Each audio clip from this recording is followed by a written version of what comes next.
grew up not in Los Angeles. I grew up in Orange County, so sort of LA adjacent. And I've just always sort of been fascinated by, you know what? I actually was, I mean, I say this at the risk of disclosing how much of a nerd I am, but as a boy, I collected Thomas brother atlases, the Thomas guides, and I would get the like old ones from my grandmother, and so I would just be fascinated leafing through the pages, seeing, oh look, there were no freeways back then, and or that the freeway didn't go here, or this entire development in Orange County didn't exist. It was so if I remember from the earliest age, I was also always fascinated by how the region had changed and what had come before. I can't really say anything really more profound than that.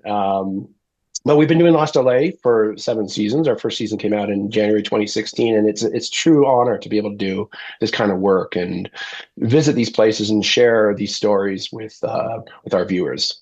Well, it might have been 2016 you started, but I'm happy I discovered it now because I just think these shows are so important, like for what you're doing. And I'm like you, I'm fascinated with history. I love old maps. The one with the Hmm. flood mapping where he takes out the map and there are no freeways Yeah, listed from 1928. I'm like, oh my God, you know? right, I think these right. shows just give such an appreciation for me watching them of what we've accomplished. So let's talk about the first one I was able to watch was the space endeavor. Were there things that you found out that were so crazy that blew your mind? Like you thought, wait, I thought I knew a lot about different things, but you know what I mean? Or was there something just was like, this is just a lot and it's amazing. Well, with the space shuttle episode specifically, yes. I mean, I we heard the thing that blew my mind was when we visited Edwards Air Force Base, which was, by the way, just a treat in itself because it is not open to the public, right? We had to get special access. We had an escort from the Air Force, but we went on the lake bed, which is what makes Edwards what it is, because it's a lake bed where you can basically land anything. It's huge. It's made out of bentonite clay, which is fire resistant. So it's relatively safe to land experimental aircraft there.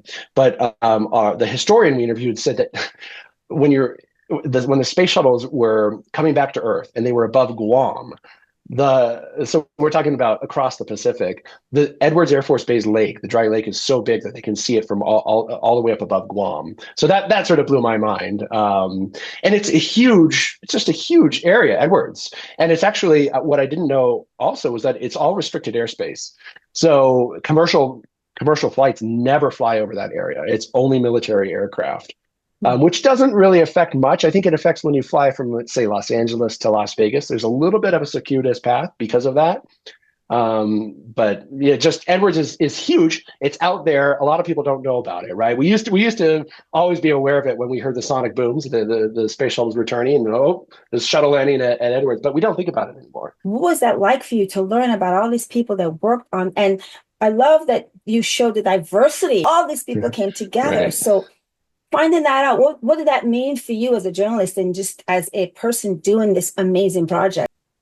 Yeah, that was an important aspect of the story for me to tell personally, because I actually had a personal connection to this in that my grandfather worked at North American Rockwell International, and actually helped build the space shuttle. So he worked on the mock-up team and helped wire that space shuttle mock-up that we see in the episode. And this is, by the way, this is the first space shuttle ever built. Never went into space, but it was the first space shuttle ever built in the in like 1972. So I already knew, and you know, my grandfather was a skilled, you know, technician, right? He wasn't an engineer. He wasn't an astronaut. He's not that when you close your eyes and like picture somebody associated with the space program, you picture an astronaut in a blue jumpsuit. But it was really important for me to show that there's just this huge, diverse workforce that was behind the space shuttle, and that's why we can all take pride in our connection to the shuttle. And that's why it's a really fitting monument. I'm glad it's in Los Angeles. It's a fitting monument to LA ingenuity and just to LA's big, diverse workforce. Well, I'm glad it's there because I plan on going to see it now. So that's great. I'm excited. Yeah. And I love the point that you made about the fact that, like you said, everybody had a hand in it. It's just not like the astronauts flying or, you know, the people that run the control. Everybody had a hand in it, like from the Yeah. tiniest tools, women and different cultures. So that's such a unifying Yeah. force. And that's the stuff that I think people need to hear more, that it's not just a certain, you know, section of the community that does things like this. So Thank you so much for this. That segment was great. Did you get a chance to put any of the gear on, or like what that felt like, what the astronauts wore? Or there's any takes that you did that we didn't see that was shown? I know I would have No, wanted to. unfortunately, I yeah, unfortunately the closest I got to that was putting on a hard hat when we were on the construction site, seeing the shuttle. No, no, next time. Is that something you would consider doing if there was an opportunity for you to, as a civilian, get on a space flight to go out there? Would you jump on that opportunity? What would your Ooh. thoughts be on that?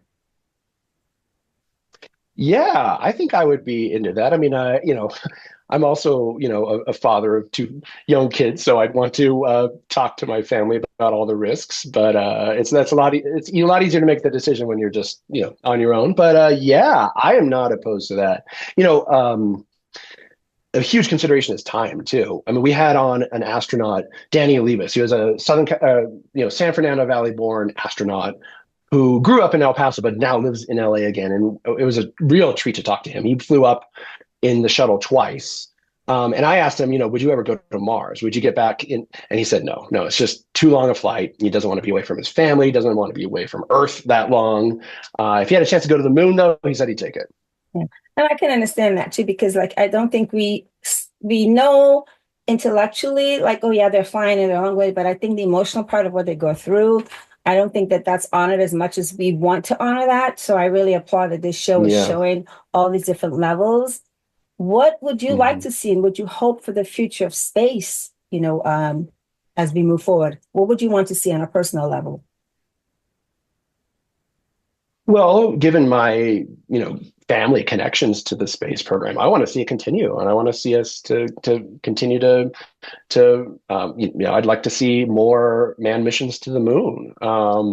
And yeah, for those who are willing to do it, hopefully people can go to Mars someday. I want to see humanity spread out, build on the accomplishments of my grandfather and countless other Angelinos in the past decades. Because so much narrative, sometimes you hear people saying, well, why are we bothering about going into space? We need, there are problems down here, we're spending too much money on Yeah. space, exploration. But when you look at the bigger picture and you see stories like presented in your show, Lost LA, it gives those people, and especially myself, a whole new look for it. I've always enjoyed that, idea of space. But I think for the people who are like, I think this could change their minds a little bit, I think. I'm glad you said that. Yeah, and I hope everybody who watches the episode, I hope they really pay attention to our astronaut interview, Danny, eloquent. But I think if you listen to him, you really understand why it's worth doing what they do and continuing to go out into space. Well, it just gave me a level of respect for the men and women who choose that, because I Hmm. think that's something that, Hmm. like you said, it takes a lot out of you emotionally, personally, family, physically. And kudos to them that Yeah. they're continuing this journey for us so we can, as they say, go beyond like my Star Trek universe. So Yeah. I really love that. So let's jump Yeah. into the second one I saw, which was the dam. Wow. I Oh. had Hmm. no idea at Hmm. all about the history of that. What was that like? That whole story, and you getting involved in that journey, because that was mind blowing for me. Yeah, most people are not aware of that history. It happened less than 100 years ago, 50 miles from LA. It was the worst civil engineering disaster at the time, at least in American history. Almost 500 people lost their lives when this dam in the middle of the night collapsed and sending a wall of water all the way to the ocean. There were these unsuspecting communities in its path.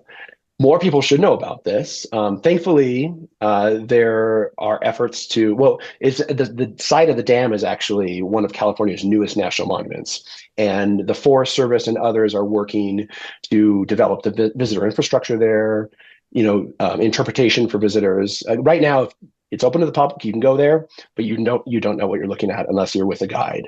In a few years, hopefully that'll be corrected. And I do encourage everybody to go visit it there now or after they've completed the improvements. But yeah, that was a powerful episode. I mean, it was, there was a lot of pain, right? We're talking about a disaster that uprooted entire communities, changed people's lives forever. And a lot of that pain has sort of been buried, right?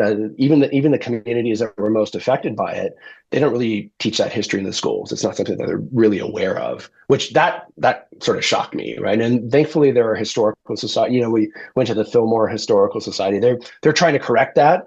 But it's really something that everybody should know about because there are, there's this story of loss, but there's also the story of resilience. The community, the Mexican American community banding together, taking care of itself.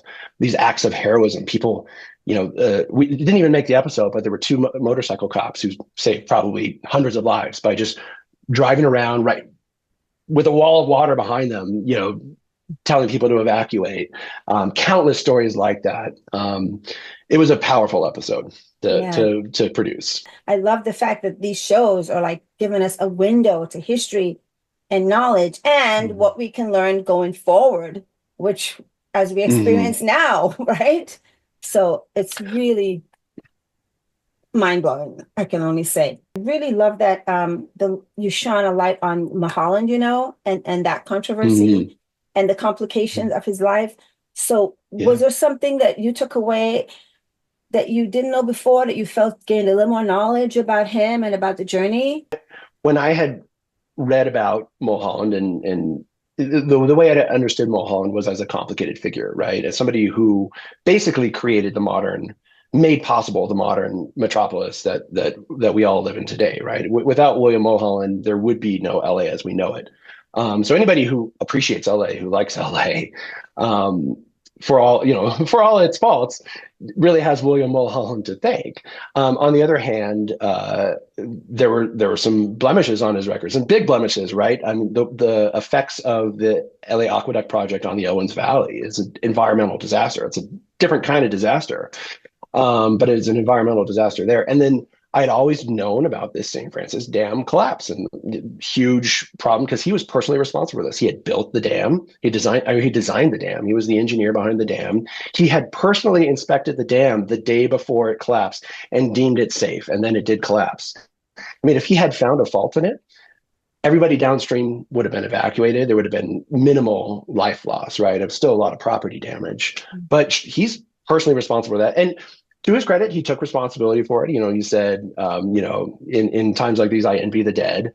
It ruined him professionally and personally. He was never the same man again, died sort of unhappy a few years later. But already going into this knowing Mulholland story, it really just deepened my understanding of sort of the dark side of the man, while still, appreciating what he did for the metropolis.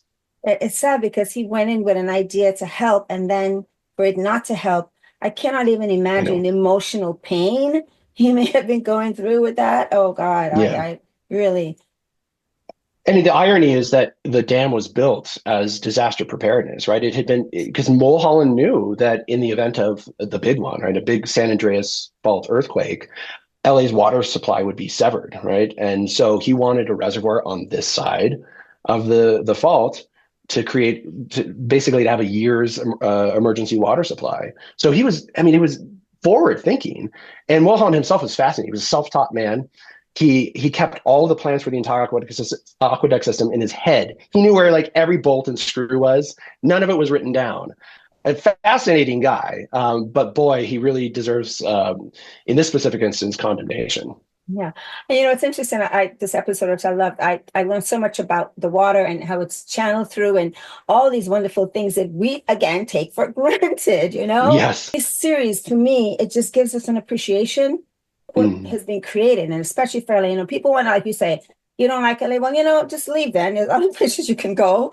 But if you're here, at least with these shows, we are learning how to appreciate the things that have been accomplished. So I want to say thank you for all the effort and time that you've put into these productions because I think you're doing such a great service to us in our Well, thank communities. you. Those are really kind words, but as I said, it's a real honor to have this job.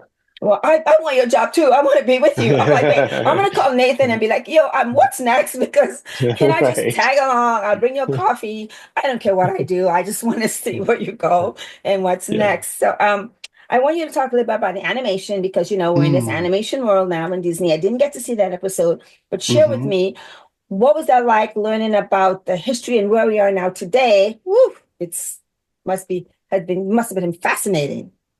Yeah, it was a fascinating episode. You know what I didn't know going into this, maybe I should have, but is that LA animation all started with Walt Disney. I guess that's sort of obvious in one respect, but I thought for some reason that there were precursors to Disney in LA, but no, all the precursors were in New York.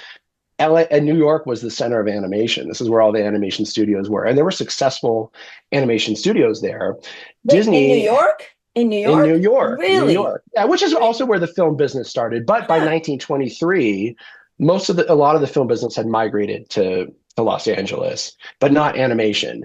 Disney changed that. He was from the Midwest. He had a animation studio in Kansas City that failed. He went bankrupt, and with his last few dollars, he bought a train ticket. He could have taken a train to New York, and then boy, the world would be different. The animation world would be different today.